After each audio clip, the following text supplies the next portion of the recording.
नमस्कार, मैं हूं आमिल बेग। आप देख रहे हैं सिटी बुलेटिन न्यूज़। पेश हैं आज के प्रमुख समाचार। राजकीय रेलवे पुलिस ने एक अपराधी को गिरफ्तार किया है। पकड़े गए शख्स के पास से जेवरात और नकदी बरामद की है। पत्रकार वार्ता में सीओ रेलवे विकास कुमार पांडे ने मंगलवार को बताया कि जीआरपी अयोध्या कैंट के प्रभारी निरीक्षक राकेश कुमार राय की पुलिस टीम ने प्लेटफॉर्म नंबर 2 और 3 के बीच से सुबह सनी यादव निवासी दलपतपुर खमरिया थाना औराई जिला संत रविदास नगर भदोही को गिरफ्तार किया है।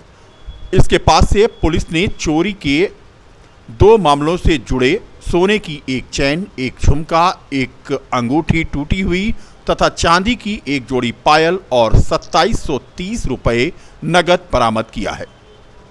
उन्होंने बताया कि सनी ने करीब 1.5 माह पूर्व बिल्लाहर घाट के पास उत्सर्ग एक्सप्रेस के स्लीपर कोच में यात्रा कर रही महिला का जेवरात और नकदी समेत पर्स चोरी किया था, जिसकी रिपोर्ट जीआरपी थाने में दर्ज थी। जबकि 1 माह पहले सुल्तानपुर रेलवे स्टेशन के पास सुहेलदेव एक्सप्रेस के स्लीपर कोच की महिला यात्री का जेवरात और आधार कार्ड समेत पर्स पार कर दिया था, जिसकी रिपोर्ट सुल्तानपुर जीआरपी में अज्ञात चोर के खिलाफ दर्ज थी। दर्ज मामलों में बरामदगी की धारा बढ़ाकर आरोपी का चालान कर दिया गया है। ये देखिए, अयोध्या कैंट पे एक मुकदमा लिखा गया था जिसका अपराध संख्या 6/2024 था, और सुल्तानपुर में एक जो है 11/2024 जो चलती ट्रेनों में यात्रियों के जो है बैग चोरी हो गए थे। उसके संबंध में आज अयोध्या जीआरपी पुलिस के द्वारा एक अभियुक्त सनी यादव को गिरफ्तार किया गया, जिससे उपरोक्त दोनों मुकदमों के जो है माल बरामद किए गए।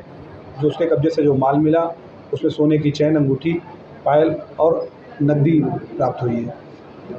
अपराधी रिकॉर्ड क्या है इसका? जो पूर्व में इसका एक जो है औराई में मुकदमा दर्ज है और भी आपराधिक इतिहास जिसकी जानकारी की जा रही है। पकड़ने वाली टीम को क्या पुरस्कार दिया जाए? पकड़ने वाली टीम को जो है हमारे पुलिस अधीक्षक तरफ से 5000 रुपये का पुरस्कार दिया गया। कैंट थाना क्षेत्र के जमथरा आर्मी एरिया के पास हरे जामुन के पेड़ में अज्ञात कारणों से आग लग गई। भीषण आग देखते ही देखते भयानक रूप ले रही थी और धू धू करके हरे जामुन का पेड़ जल रहा था। फायर ब्रिगेड के दस्ते और आर्मी के जवानों ने आग पर काबू पाया। बता दें कि सुबह से लेकर दोपहर तक 2 बार जामुन का ये पेड़ जला।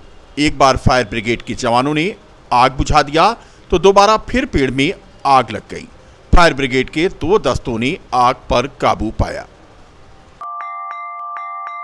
आर्य समाज प्रबंध समिति द्वारा राजकिरण वैदिक इंटर कॉलेज में प्रधानाचार्य की नियुक्ति मामले को लेकर जिला विद्यालय निरीक्षक के विरुद्ध मोर्चा खोल दिया गया है। समिति के अध्यक्ष और आर्य समाज के प्रधान अधिवक्ता हिमांशु त्रिपाठी ने आरोप लगाया कि जिला विद्यालय निरीक्षक मनमाने ढंग से कार्य कर रहे हैं। उन्होंने कहा कि डीआईओएस प्रबंध समिति को अनावश्यक रूप से इंटरमीडिएट एक्ट के नियमों के विपरीत कालातीत बताकर कॉलेज संचालन में हस्तक्षेप कर रहे हैं। उन्होंने आरोप लगाया कि जिला विद्यालय निरीक्षक द्वारा समिति को संज्ञान में लिए बिना राजकिरण वैदिक इंटर कॉलेज में उदय नारायण तिवारी को कार्यवाहक प्रधानाचार्य नियुक्त कर दिया गया, जबकि पूर्व में कार्यरत रहे स्वामीनाथ राम का त्यागपत्र समिति द्वारा 5 अप्रैल को स्वीकार किया गया है। अध्यक्ष ने बताया कि समिति के चुनाव और उससे संबंधित सभी पत्रावली डीआईओएस के यहाँ दे दी गई, उसके बाद भी समिति को मान्यता नहीं दी गई। उन्होंने यह भी आरोप लगाया कि प्रबंध समिति द्वारा अनुमोदित प्रस्तावों को भी अनदेखा कर सीधा हस्तक्षेप किया जा रहा है, जो सर्वथा अनुचित और नियमों के विपरीत है। उन्होंने यह भी आरोप लगाया कि डीआईओएस द्वारा दशकों से पंजीकृत और संचालित आर्य समाज को भी गलत बताया जा रहा है। उन्होंने कहा कि प्रबंध समिति के अनुमोदन के बिना कार्यवाहक की प्रधानाचार्य की नियुक्ति असंवैधानिक है। श्री त्रिपाठी ने कहा कि जेडी द्वारा डीआईओएस की संस्तुति निरस्त कर दी गई है, इसके बाद भी मनमानी कार्रवाई की जा रही है। अध्यक्ष ने कहा कि इसके खिलाफ आगे की लड़ाई लड़ी जाएगी।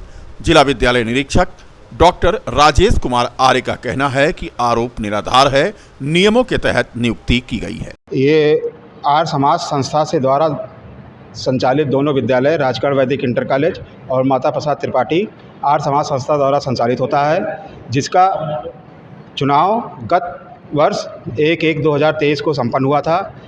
संपन्न होने के बाद सारी पत्रावली विभाग को जो प्रेषित की जाती है, हस्ताक्षरी से के स्तर से वो प्रेषित की गई। उसके पश्चात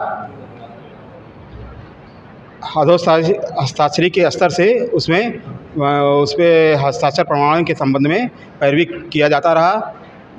जब ये जिला विद्यालय निरीक्षक राजेश आर्या अयोध्या का चार्ज लिए, उसके बाद हम गए उनके पास पैरवी करने के लिए।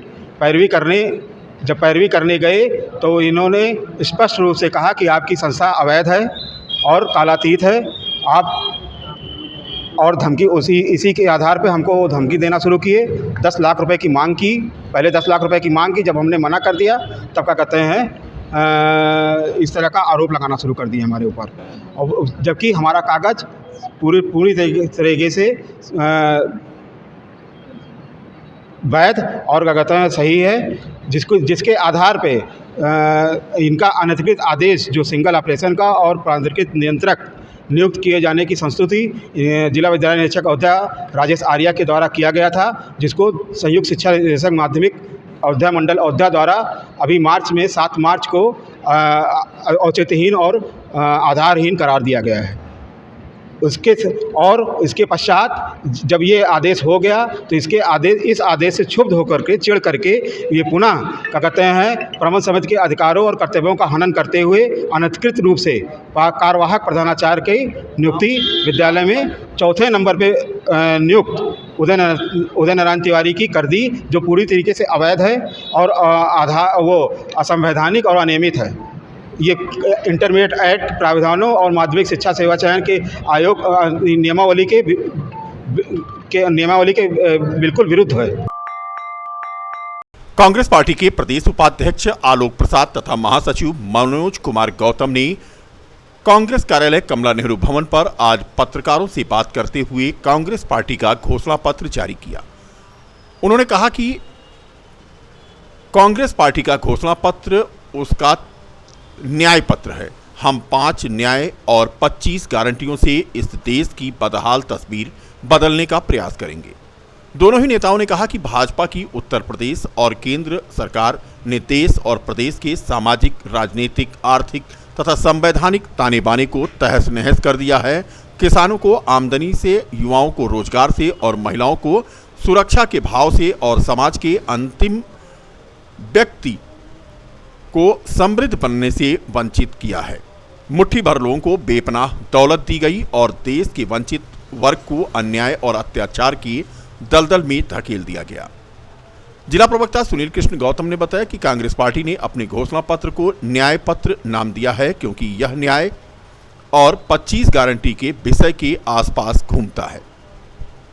पत्रकार वार्ता के दौरान जिलाध्यक्ष अखिलेश यादव, महानगर अध्यक्ष वेद सिंह कमल, पीसीसी सदस्य उग्रसेन मिश्रा, प्रवीण श्रीवास्तव, अशोक राय, फ्लावर नकवी, जनार्दन मिश्रा और धर्मेंद्र सिंह मौजूद थे। कांग्रेस पार्टी ने अपना न्याय पत्र 2024 के लिए जारी किया है। कल हमारे राष्ट्रीय महासचिव अवनीश पांडे जी, हमारे प्रदेश अध्यक्ष राय जी ने कल इसका लखनऊ में इसके बारे में प्रेस को वार्ता दी, जानकारी दी, और आज उसी क्रम में मैं अयोध्या में उपस्थित हूँ।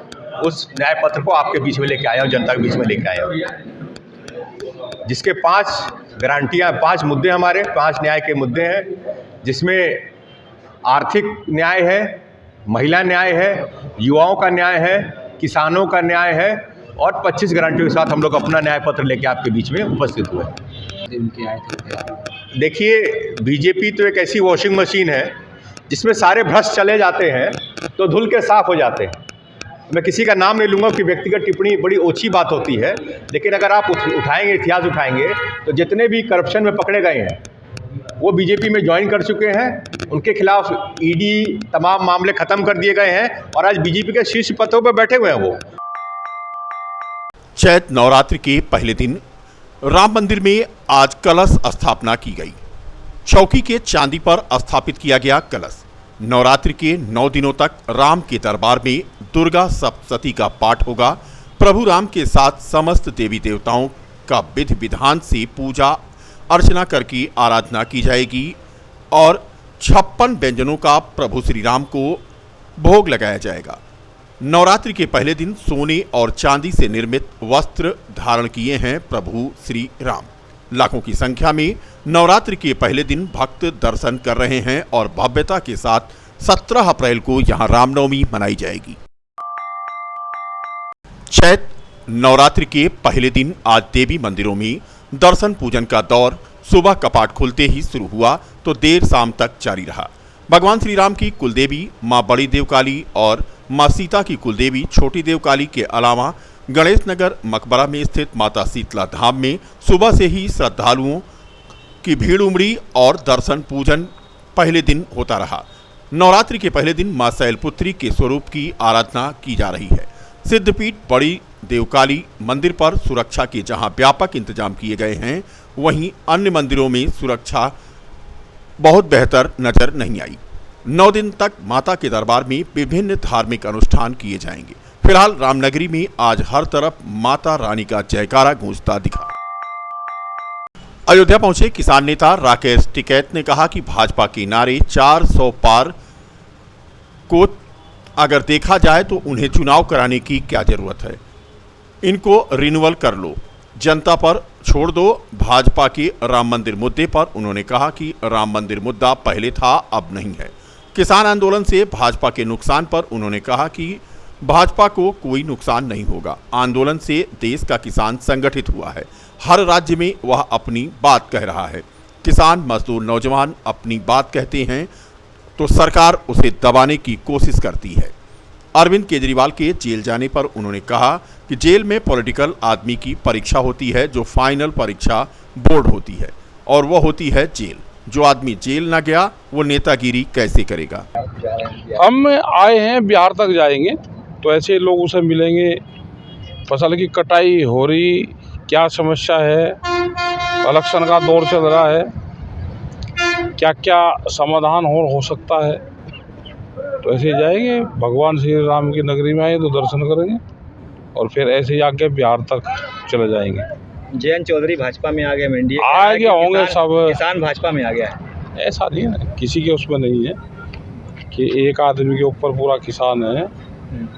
यहाँ का किसान कहाँ जाएगा? किसान बचेगा आंदोलन से, किसान किसी पार्टी में जाकर नहीं बचने का।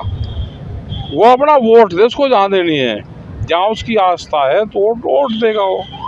लेकिन आंदोलन मजबूत रहेगा तो किसान बचेगा।